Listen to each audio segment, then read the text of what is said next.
Assalamualaikum warahmatullahi wabarakatuh. Perkenalkan, nama saya Dinya Pradesana Pundi, NPM 052, kelas A121.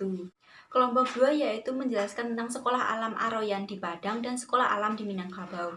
Nah, karakter siswa yang ada di Sekolah Alam tersebut yaitu ada 9. Yang pertama adalah keagamaan atau religius, yang kedua disiplin, yang ketiga toleransi, yang keempat kreatif, yang kelima komunikatif, yang keenam mandiri, yang ketujuh keingintahuan atau rasa ingin tahu, dan yang selanjutnya adalah bertanggung jawab, dan yang terakhir adalah kreatif.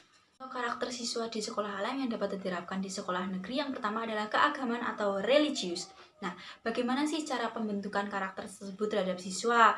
Yaitu seorang guru bisa memberitahu bahwa setiap negara itu mempunyai agama yang berbeda-beda. Nah, kemudian setiap anak diberitahu oleh seorang guru atau orang yang lebih tua bahwa kita itu tidak boleh menjelek-jelekan agama, membuli seorang teman yang dia merupakan kaum minoritas, misalnya seperti itu. Nah, contoh implementasi reelsnya di sekolah negeri yaitu bisa sholat duha dan sholat duhur berjamaah. Yang kedua adalah toleransi. Nah, khususnya yang ada di DIY ini, toleransi beragama itu sudah berjalan dengan sendirinya dan berjalan dengan lancar.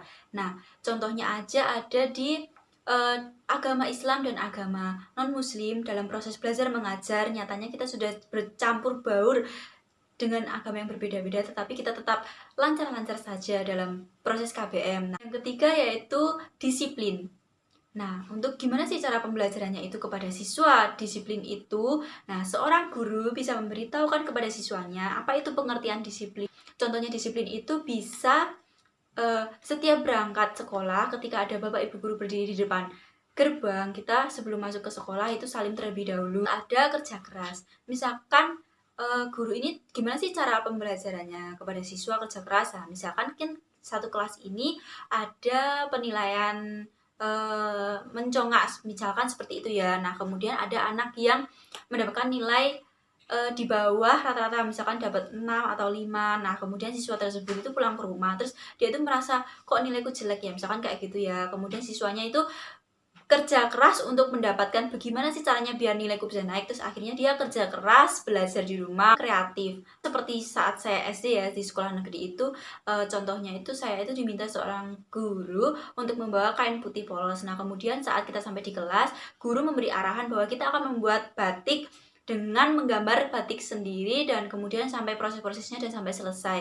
Nah, seorang guru itu pada saat kita membuat gambar batik, kemudian kita menggambar, sampai kita selesai menggambar itu guru memberi arahan kepada kita bahwa batik itu penting loh buat budaya Indonesia. Nah, kemudian ada lagi ya, kita juga diminta untuk sekreatif mungkin untuk membuat batik tersebut. Kemudian ada rasa keingintahuan yang dulu waktu SD itu ada praktek batik tempel dengan bambu, yaitu mungkin bisa diterapkan di sekolah negeri sekarang ya, sebagai contoh rasa keingintahuan atau siswa. Nah, jadi gurunya itu mencontohkan bahwa ini ada bambu, belahan bambu gitu, kemudian gurunya itu memotong-motong batiknya, kemudian ditempelkan ke bambu tersebut. Nah, jadinya kan siswa tersebut kan ada rasa ingin tahu, wah itu fungsinya buat apa sih, wah itu tuh manfaatnya buat apa sih, aku bisa nggak praktek seperti itu. Nah, timbul ingin bisa dan ingin tahu seperti itu. Selanjutnya komunikatif. Nah, siswa diberi arahan oleh guru untuk selalu suka bergaul dengan teman-temannya, kemudian suka bersosialisasi, apalagi bekerja sama. Nah,